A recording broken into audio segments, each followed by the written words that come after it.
पीछी ढोड़िया पर दिल बनमवल बिया रे ई तो कमर पति तली जुबाना पे पीछी ढोड़िया पर दिल बनमवल बिया रे ढोड़िया पर दिल बनमवल बिया रे ई तो कमर पति तली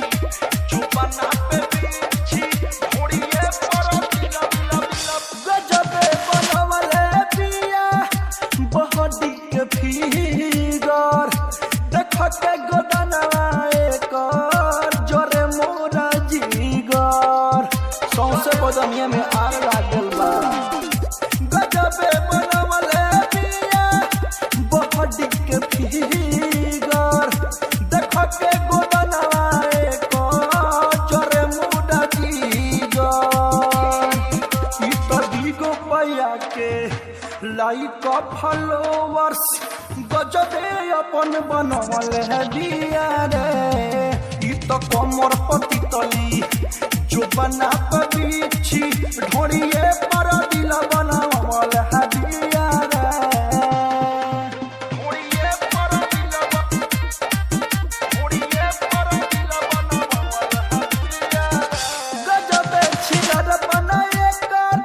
भइल बाए भाई एकर चक्कर में लागे जनो कतना जाई बुझला ए हो गजबे छिलर बनाए कर भइल बाए भाई एकर चक्कर में लागे जनो कतना जाई बीरज से माधव के देवे खातिर दिल हाथा में उबल दिया रे ई तो कमर पति तली